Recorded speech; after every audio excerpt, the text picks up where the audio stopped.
حضرت موسیٰ کلیم اللہ علیہ السلام جب رب کی بارگاہ میں جاتے تھے نا کوہ طور میں، کوہ طور پر ملاقات ہوتی تھی تو بڑا اثر قبول کرتے تھے. رب کریم کی گفتگو، اللہ کی گفتگو بڑا اثر قبول کرتے، پسینہ آ جاتا. کئی دفعہ ان کے وجود پر کیف طاری ہوتا. تو ایک دن عرض کرنے لگے کہ یا اللہ، یہ جو تو میرے ساتھ بات کرتا ہے تو یہ تیرے کلام کا اصل انداز ہے، اصل انداز ہے. تو رب کریم نے فرمایا موسیٰ، اگر میں اصل کلام میں تیرے ساتھ بات کروں تو آپ برداشت کیسے کریں گے؟ یہ تو میں اپنے کلام پر 30,000 پردے ڈال کر آپ کے ساتھ بات کرتا ہوں.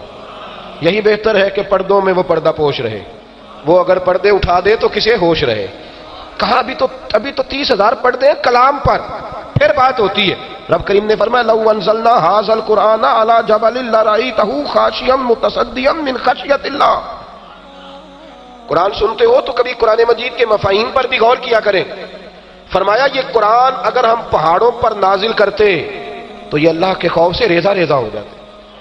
اگر یہ پہاڑوں پر وَتِلْكَ الْأَمْثَالُ نَضْرِبُهَا لِلنَّاسِ، اور یہ مثالیں بھی لوگوں کو سمجھانے کے لیے بیان کرتے ہیں تاکہ تمہیں سمجھ آئے کہ قرآن میں تاثیر کتنی ہے. قرآن مجید میں ایک اثر ہے، قرآن میں ایک کیف ہے، قرآن پاک میں ایک سرور ہے. ادھر دیکھیے میری طرف، قرآن پاک میں ایک لذت ہے، ایک مزہ ہے. اچھا قاری ہو نا قرآن پڑھنے والا اور سننے والا صاحب ایمان ہو تو آپ یقین کریں کہ کئی دفعہ دل کرتا ہے کہ یار چل اس طرح کر، تھوڑا اور پڑھ دے، چل تھوڑا سا اور پڑھ دے، تھوڑی اور توجہ کر. دل کرتا ہے، خواہش ہوتی. اچھا قاری. مسئلہ پتہ کیا بن گیا ہے؟ ذوق نہیں وہ والا رہا، مزاج نہیں رہا. حضرت مجدد الفسانی رحمت اللہ تعالی علیہ کا عرس ہوتا ہے نا سرحان شریف میں، تو وہاں صرف قرآن پاک کی تلاوت ہوتی ہے. صرف. آپ بول کیوں نہیں رہے؟ مشکل کام بتا دیا میں نے. اب تو آپ کو پتا ہے عرس تو رہ ہی نہیں گئے، اب تو میلے رہ گئے ہیں. تو آپ اگر پیر صاحب صرف قرآن پاک کی تلاوت کرائیں گے تو پھر مرید کیسے بڑھیں گے؟ ان کو تو وہ پیری مریدی والے سارے شعر سنانے پڑتے ہیں جن کے اندر مرشد کا ادب، مرشد کے آستانے کی خدمت، وہ ساری داستان ساری کرنی چاہیے، ہونا چاہیے. میں اختلاف نہیں کرتا، صوفیانہ کلام کا تو میں بڑا شوقین ہوں، میرے پاس شاید ساری کتابیں ہوں. لیکن بھائی قرآن مجید کی فوقیت کا انکار کیسے کرو گے؟ قرآن مجید کے درجات کا انکار کیسے کرو گے؟ قرآن پاک کے ساتھ دلچسپیوں کا اظہار کیسے کرو گے؟ قرآن مجید فرقان حمید سے میں کہا کرتا ہوں کہ قرآن کے حافظ ہیں اللہ کے فضل سے. ہے نا جی آپ کے شہر میں بھی؟ چلو ایسے ایسے تو کریں تھوڑا سا. ہے نا یہاں بھی حافظ، قاری بھی ہیں، ترجمہ سنانے والے بھی ہیں اللہ کے فضل سے. قرآن مجید کی رموز بیان کرنے والے صوفیاء بھی ہماری جماعت میں ہمیشہ سے تھے اور انشاءاللہ ہمیشہ رہیں گے. رموز بیان کرنے والے لوگ بھی ہیں. ضرورت کس کی ہے؟ اب ضرورت یہ ہے کہ کچھ لوگ نا قرآن مجید سے عشق کرنے والے ملے. عوام میں سے کچھ لوگ ملے جو آ کے کہیں کہ یار مہربانی کرو ذرا کچھ آیتیں قرآن پاک کی سناؤ. یہ ایک باقاعدہ ذوق ہے، ایک باقاعدہ دیکھیں نا ایک ذوق ہے، کسی چیز کا ایک ذوق ہوتا ہے. شاعر دو بیٹھے ہو نا تو وہ پہلے کے کلام سنانے کا مقصد یہ ہوتا ہے کہ اب دوسرے نے بھی سنانا ہے.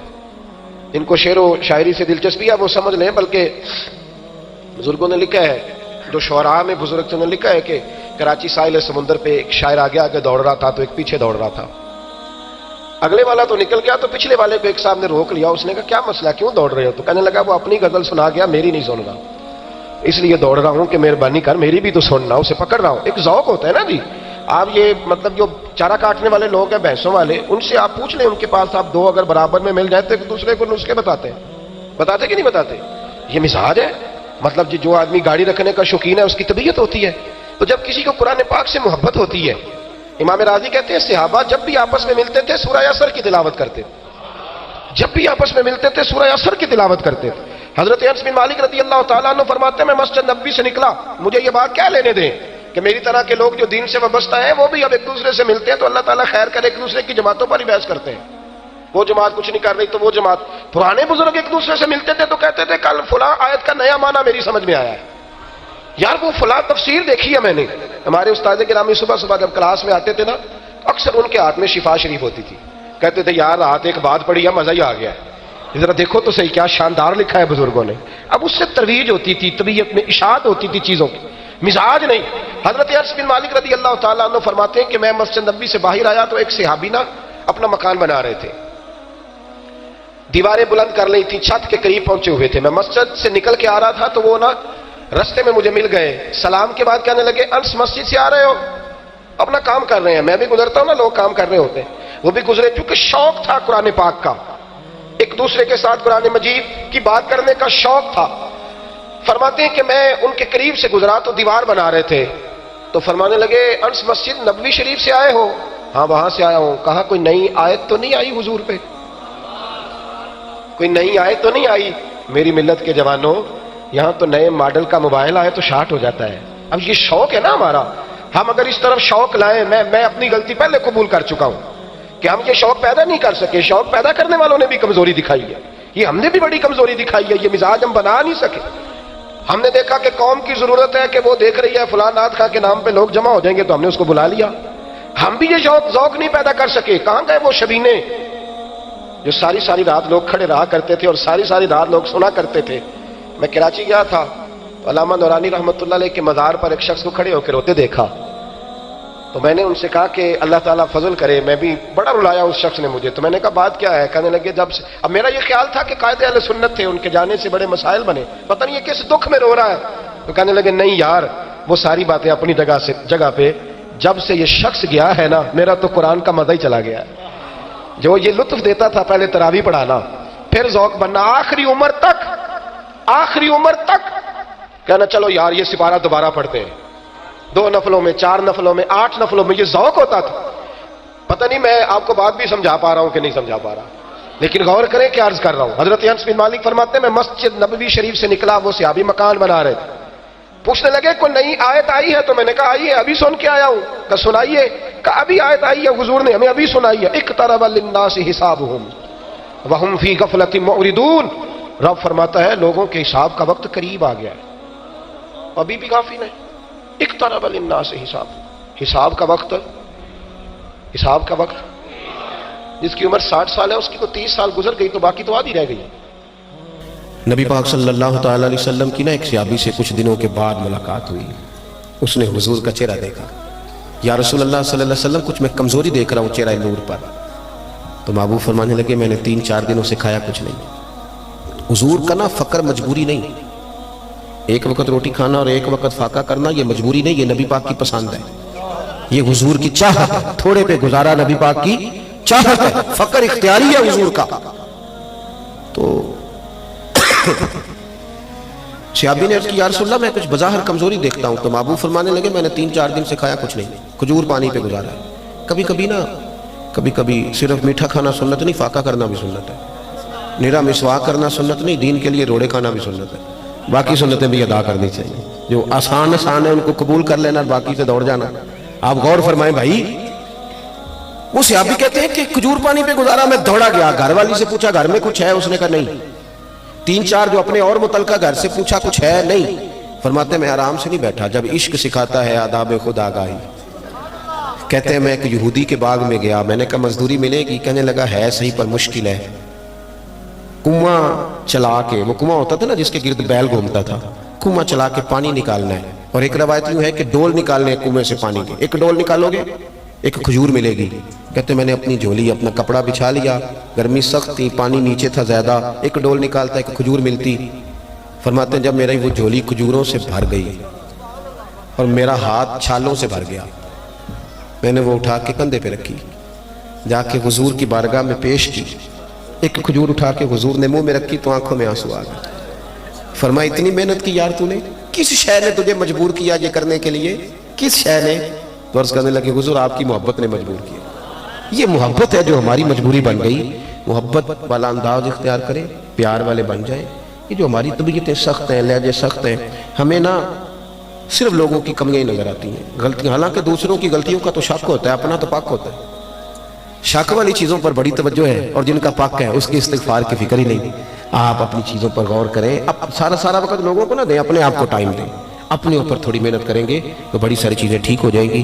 قرآن پاک دنیا کی وہ عظیم الشان کتاب ہے، وہ نسخہ کیمیا ہے کہ جب لوگ چاہیں گے کہ ہمارے دل بدل جائیں، ذہن بدل جائیں، روحیں ٹھنڈی ہو جائیں، اور ہمیں وہ نسخہ ہاتھ آئے کہ جس کی بدولت ہم پوری دنیا پہ چھا کے وقت گزاریں، تو پھر انہیں قرآن پاک سے رشتہ جوڑنا پڑے گا۔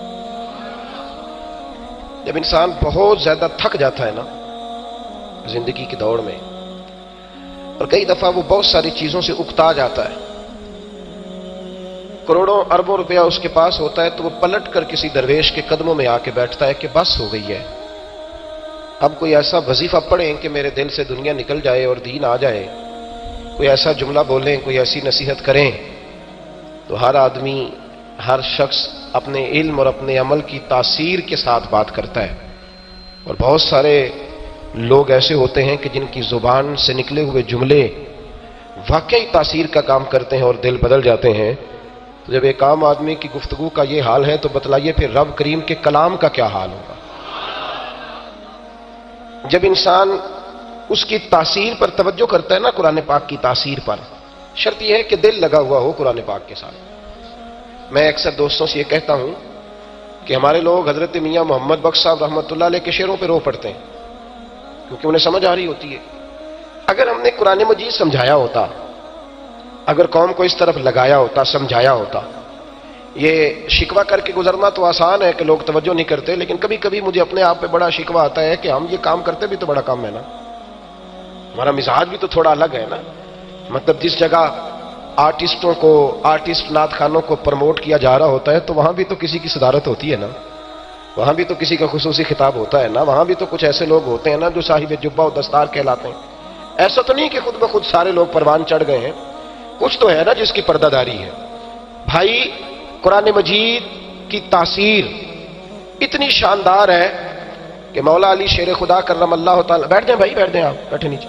حضرت مولا علی شیر خدا کرم اللہ تعالی وجہ الکریم کا فرمان ہے، فرماتے ہیں میں حضور کی بارگاہ میں حاضر تھا تو میرے کریم رسول علیہ السلام نے مجھ سے ایک جملہ کہا۔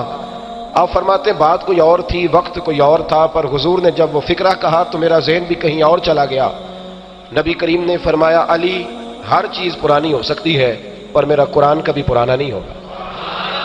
اللہ کرے آپ کو سمجھ آئے، قرآن کبھی پرانا، یعنی آپ کسی کے سامنے کچھ چیز رکھتے ہیں تو وہ کہتا ہے میں نے پہلے بھی پڑھا ہے۔ آپ کسی کو کوئی بات بیان کرتے ہیں نا جی، وہ آپ کو پتہ ہے بہت سارے واعظین اور خطباء کے ڈرائیور محفل میں آ کے نہیں بیٹھتے، وہ کہتے ہیں تقریر ہم نے کئی دفعہ سنی ہوئی ہے تو بار بار تھوڑی سنیں گے۔ وہ بھائی مشکل ہوتی ہے نا کچھ چیزیں بار بار۔ قرآن وہ حسین کتاب ہے کہ جب پڑھو گے، جتنی بار پڑھو گے، اللہ نئی تازگی عطا فرمائے گا، یہ کبھی پرانا نہیں ہوگا کبھی۔ اس کی ایک تاثیر ہے، اللہ کے کلام کی ایک، بندہ عمل والا ہو نا، عمل والا، وہ سادی بات بھی کرے سادے لفظوں میں تو وہ تاثیر بن جاتی ہے، لوگ بدل جاتے ہیں۔ عمل نہ ہو تو آپ کو پتہ ہے بڑی زبردست بھی، کئی دفعہ میری طرح کے لوگ بڑی لچھے دار بات کرتے ہیں لیکن وہ نہیں سمجھ میں آتی۔ عمل والا آدمی اگر بات کرے، جس کو پیار ہو سامنے بیٹھنے والے لوگوں سے، قوم کی بھلائی کی بات کرے تو وہ بات روحوں میں اترتی ہے۔ حضرت انس بن مالک رضی اللہ تعالیٰ عنہ فرماتے ہیں جب ہم حضور علیہ السلام کی محفل میں بیٹھا کرتے تھے نا، نبی کریم علیہ السلام قیامت کا ذکر فرماتے تھے تو ہمیں یوں لگتا تھا کہ اٹھ کے باہر جائیں گے تو قیامت آ جائے گی۔ ایسے نہیں ہوتا تھا کہ داستان سرائی، یعنی میں خود قیامت کا ذکر کر رہا ہوں، میں خود لوگوں کو فقر کا درس دے رہا ہوں، پر میری گاڑی، میری کوٹھی، میرا بنگلہ، میرے پیسے دو کے لوگ کہتے ہیں کہ یار یہ کہتے کچھ اور رہا تھا، پھر اس کا اثر نہیں رہتا۔ لیکن اللہ کے حبیب علیہ السلام جب قیامت کا ذکر کرتے تو صحابہ کہتے ہیں کہ یوں لگتا تھا کہ اٹھ کے جائیں گے تو قیامت آ جائے گی۔ تو جب حضور کے فرمان میں اتنی تاثیر ہے تو پھر رب کے کلام میں کتنی تاثیر ہے۔ ایک حدیث ہمیں ملتی ہے، اس کے راوی بھی حضرت انس بن مالک رضی اللہ تعالیٰ عنہ ہے، فرماتے ہیں ایک دن حضرت موسیٰ کلیم اللہ علیہ السلام نے رب کریم کی بارگاہ میں عرض کیا۔ اگر آپ کی توجہ موبائلوں سے زیادہ میرے ساتھ ہو جائے تو کام ذرا بن جائے گا۔ ویسے بھی ہم نے قوم کو اور بھی کئی کام کرانے ہیں، سب کو صحافی تھوڑا بنانا ہے، مطلب کوئی ضروری ہے کہ اب سارے صحافی بنیں گے؟ اور بھی غم ہے زمانے میں محبت کے سوا، تو کچھ اور بھی تو شعبے ہیں نا جی، ان میں بھی تو کام کرنا ہے نا، مہربانی فرمائیں۔ اب تو عجیب و غریب منطق ہے۔ ایک بڑے درویش عالم ہے، میرے دوست ہیں، ایک جگہ میں موجود تھا تو کچھ سنگیوں سمیت آ گئے۔ پیار کی بات ہوتی ہے نا کچھ لوگوں سے، جب وہ ملتے ہیں تو بس طبیعت خوش ہو جاتی۔ تو وہ مجھے ملے تو ملنے، آپ کو پتہ ہے میں تو کئی دفعہ بڑا پریشان ہوتا ہوں۔ مطلب پہلے یہ ہوتا تھا کہ لوگ کہتے تھے میں نے دن میں اتنے نفل پڑھے ہیں، اتنی عبادت کی، اتنے سپارے پڑھے ہیں۔ اب ہم سے کو پوچھے تو ہم یہ بتا سکتے ہیں کہ 150 تصویر کھنچوائی ہے، کیونکہ جس نے گھر بلایا اس نے بھی کھینچی ہے، جو رستے میں ملا اس نے بھی کھینچی ہے، جس نے بڑی شوق سے گاڑی روکی ہے اس نے بھی فوٹو ہی کھینچی ہے۔ تو وہ صاحب مجھے کہنے لگے کہ یہ بچوں کی خواہش ہے ذرا آپ کے ساتھ تصویر کھنچوانے کی. تو میں کہ تسی پھر ذرا سائڈ تے ہو جو وچوں, کیونکہ نا بچیاں دی جو خواہش ہے تہاڈی تے کوئی نہ نا.